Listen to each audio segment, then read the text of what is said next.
नमस्कार, मैं हूं अर्चना और आप देख रहे हैं खबर दृष्टिकोण। जैसे जैसे चुनाव नजदीक आता जा रहा है, वैसे वैसे सारी राजनीतिक पार्टियों ने अपने कार्यकर्ताओं के साथ चुनावी रणनीति पर चर्चा करना भी शुरू कर दिया।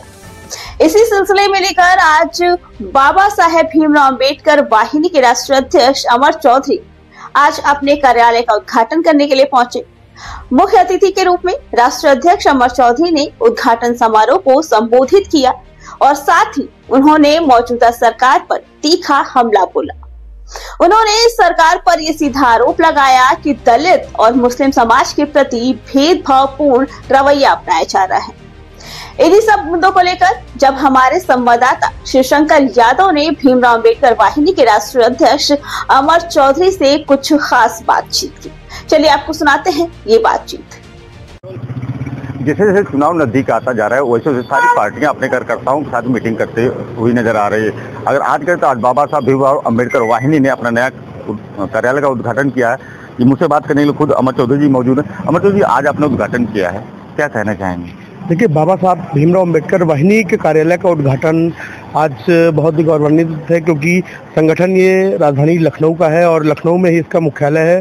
तो इसी के चलते आज लखनऊ में जो जिला कार्यालय का उद्घाटन किया गया है, यहाँ से जिले की शुरुआत होगी लखनऊ की, और बाकी अगर संगठन की बात की जाए तो इसका मुख्यालय आगरा एक्सप्रेसवे के पास है।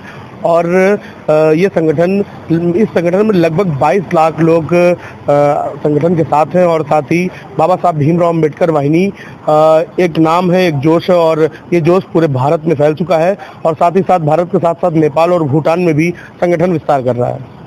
अमर जी, जिस तरह से देखा जाता है कि चुनाव आते ही भीमराव अम्बेडकर को सब लोग जानने लगते हैं और जैसे चुनाव खत्म होता है इनका नाम भूल जाते हैं, ऐसे पार्टियों क्या कहेंगे आप? देखिए, बाबा साहब की बात की जाए तो बाबा साहब की सभी पार्टियां सराहने का कार्य करती हैं, लेकिन कहीं ना कहीं देखा जाए पहले रहता था तो समाजवादी पार्टी हो या भाजपा हो, ये सब बाबा साहब की प्रतिमा को लेकर विवाद भी करते थे और कहीं ना कहीं बाबा साहब की फोटो भी नहीं लगाते थे।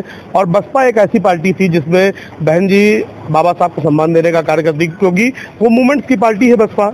और अब तो सारी पार्टियां बाबा साहब की फोटो लगाकर बाबा साहब के चेहरे पर राजनीति कर रही हैं। जिस तरह से देखा जाए कि चुनाव आने वाला है, तो आप जो आपने पार्टी बनाया है, जो वाहिनी आपने बनाया है, 2027 में क्या स्टैंड रहेगा? देखिए, 2027 के चुनाव की बात की जाए तो चुनाव में बाबा साहब भीमराव अम्बेडकर वाहिनी उसी पार्टी का समर्थन करेगी जो बाबा साहब के सिद्धांतों पर चलने का काम करेगी और दलितों, पिछड़ों और मुस्लिमों को साथ लेकर चलने का काम करेगी। एक आखिरी सवाल मैं ये जानना चाहता हूँ कि जिस तरह से अभी सरकार सरकारी स्कूल को प्राइवेट स्कूल में मर्ज कर रही है, उस पर क्या कहना है आपको? देखिए, सरकारी स्कूल और प्राइवेट स्कूल मर्ज करने की बात रही तो आपको बता दूं, सरकार कभी मर्ज नहीं करेगी, क्योंकि सरकारी स्कूल में गरीबों के बच्चों को शिक्षा मिल रही थी।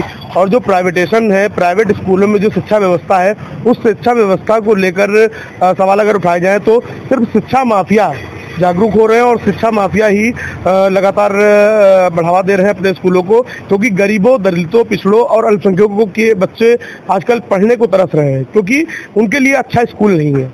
अगर आप कि दिल्ली में सरकार जब आम आदमी पार्टी की थी तो वहाँ पर एक जो स्कूल का मॉडल बना बहुत ही अच्छा था, और आज अगर उसी तर्ज पे अगर भाजपा यहाँ करती तो गरीब बच्चों को भी पढ़ने का अधिकार मिलता, क्योंकि गरीब बच्चों को पढ़ने का अधिकार इसलिए छीना जा रहा है इस शिक्षा प्रणाली की अगर बात की जाए कि अगर बच्चे पढ़ जाएंगे तो जागरूक हो जाएंगे। और सरकार ये कभी नहीं चाहती कि दलितों के, पिछड़ों के और मुस्लिमों के बच्चे पढ़े और पढ़ लिख कर आगे बढ़े, क्योंकि वो यही चाहते हैं कि दलितों, पिछड़ों के बच्चे सिर्फ कांवड़ ढोए और ज्ञान का दीप न जलाए।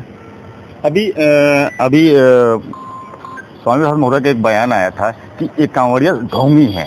जी जी, देखिए, स्वामी प्रसाद मौर्य जी ने बिल्कुल सही कहा था कि पहले जो रहता था कि भक्ति में लोग लीन रहते थे और सावन के महीने में पैदल मीलों मील चलते जाते थे।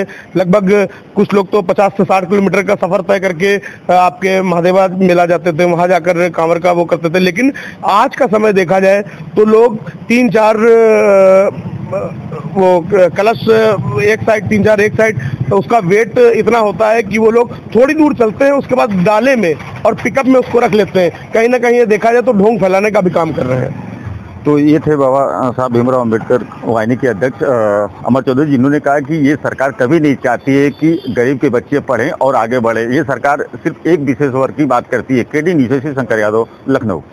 खबरों में फिलहाल इतना ही। बाकी खबरों के लिए देखते रहें खबर दृष्टिकोण।